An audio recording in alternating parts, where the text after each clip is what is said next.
What up, guys? This is ST Owl, or Grand Pharaoh, whichever one you prefer, and I'm back with another manga review. But it's a little different this time. It's not a manga, this is a webtoon. So, the webtoon is called Iron Ladies, and the bio states, university graduate Moo Si-yoon sent his resume to a star fleet on a whim, and somehow became the fleet admiral. This is a story about an admiral with a harem of 3,000 female soldiers conquering the universe. Now, it sounds exactly how it is, but it's not so based on like romance or anything edgy or anything like that. Like, this main character literally is getting shit done. Now, it started off as him having a crush on the same admiral. Well, she's not an admiral. She's kind of like a poster girl or something like that. Well, the one that he had a crush on is where he sent this application to. And the way that this works is, the metal ladies, they go through like this surgery procedure or something like that. And it basically gives them like this exoskeleton. It turns them into like this super warrior type thing. And it only works on males. I mean, it only works on females. Sorry about that. But they turn into like these crazy warriors. Like, they can fly, they can create jetpacks from their bodies, they can create weapons from their bodies, they can do all these crazy things. And they have like this tier list, and basically heaven tier is the highest and human tier is the lowest. So each fleet, right, because these fleets, they stream like YouTube streamers or Twitch streamers. So each fleet has like a poster girl, like someone who is at the forefront of all the attention, and is usually their heaven tier, because heaven is the strongest one they have, and each fleet that matters typically has one heaven tier. And something happens to where they tell us about this new tier that's higher than heaven tier, and it's like soul tier. I'm not gonna tell you about that because you guys gotta read it, but it's super wild and it's super fucking cool. Like, this dude, so he's just sitting in his house, he just graduated, his girlfriend fucking breaks up with him. It's crazy. She pulls up at his door, she's like, I don't want to date you anymore, I have this guy behind me, I want him to be my boyfriend because he's richer than you, he has a better car than you don't even have a car. She starts bragging on him. And then one of they call them angels, I want to say, I forgot, I think it's angels, they call them angels. And one of them just comes down and basically like comes to his rescue. It's like, hey, you're gonna be our admiral now. And he's like, alright. And then like one of the other heaven tier angels goes and like tries to fight with them. And it's so fucking cool. So basically, after that fight, after the fucking ex-girlfriend, all that hogwash, dude goes up to the ship and he's like looking around. And he's really the admiral of an army of 3,000 people. Like, he really is now. And apparently the previous admiral just like wasn't strong enough, or like he didn't last because of all the corruption throughout the cosmos and things like that. It's like a whole bunch of bullshit, whole bunch of politics. There's figureheads, like leaders with no real power. Like, it's so much corruption. Like, they have these planet lords, right? So the planet lords, they are basically the ruler of the planet, essentially. And so they can do whatever the fuck they want.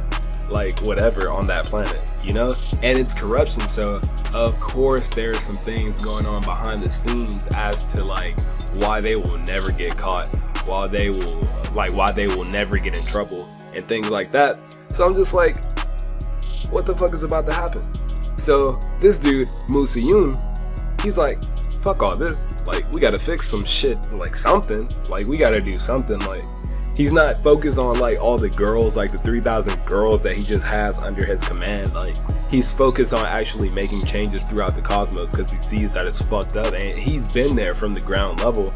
And like, all these girls, they're super strong, but like, they're like warriors, like they're soldiers that this was their only way to make money, or like this was their only way to make a living. So they're essentially slaves. So this guy, is kind of like their liberator in a sense. Like, this dude comes and he's like, look, we gonna do this shit totally different. Y'all gotta stop fucking around and doing all this crazy shit, but look, if you do, I'll take the blame for it, but it has to be a good reason for it.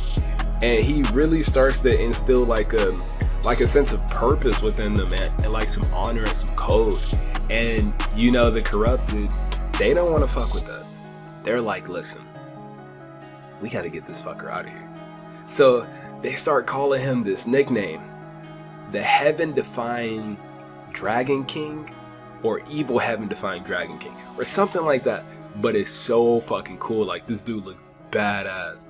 Yo, this guy goes through a transformation that you need to see. Like, if you see him first chapter and last chapter, oh my god. And he really comes into his own. Like, it really seems like he was made for this. Like, it really seems like he was made for this. Obviously, he was made for it because it's a written story, but like, if you were to go inside of the story, like, it really seems like everything in his life really aligned for that moment, but it doesn't seem forced. And I like it because he seems kind of nonchalant, subtle about the whole thing, but you know that he takes it seriously and he really cares about people. Because like, he has all this power now, he has all this control, kinda, but it doesn't like go to his head in any sort of unrealistic way. Like, he kind of handles things practical, like as practically as you can in a situation like this. You know what I'm saying? Like, you're a commander for a space fleet of 3,000 metal chicks who are all Iron Man in their own right, and you have one of the most famous and one of the strongest on your team. What was her name? I think it was called, cause like all the angels, like especially the heaven tiers, like they have their own cool little nickname, cause you know, they're all like streamers on YouTube, so they all have like this big following, and I think they call her the metal, or the iron, metal Buddha, or something like that, dude. But it's so sick. And then they have the I want to say the 8-legged crow. Dude, their names really slip my mind because I'm just like so into the story. Like, it's so cool. You just got to see it for yourself, dude. Like, there's a couple of twists and turns. The one thing you just got to get over, but I mean, you should be used to this if you read webtoons, and that is the translations are not always just like super pristine, and like their grammar isn't just like top notch, like Harvard level, anything like that. But if you could get past that, I think you'll really enjoy the story. Like, you hear a story about a harem and you're just like, oh fuck, it's about to be some stupid romance, like lovey-dovey, which one should I choose now shit. But it is totally not that at all. Like, this dude is about bars, bread, and making shit happen.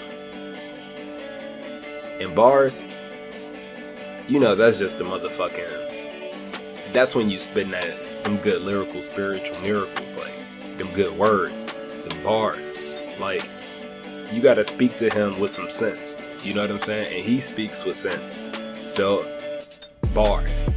And then getting shit done, literally every sense of the word. This dude is literally getting shit done. He's putting fear into the hearts of these corrupted ass politicians, dude. Like, and it's a really cool way to look at the situation we're in now, like just in life as a whole. So I really think this is a good read for you guys. Like, honestly, it's around like 200 chapters, maybe like 300 now, like 294, 5, 6, something like that. Really fucking good. The artwork, I think it's you know, the artwork, it could be a little better, but it's still really fucking cool. Like, it has its moments where it really just like fucking flashes. So fucking awesome. And that about sums it up, man. Go check it out. If I had to give it a ranking in webtoons, I would say this is like a 6.5. but it was really fucking good though. It was a really good 6.5.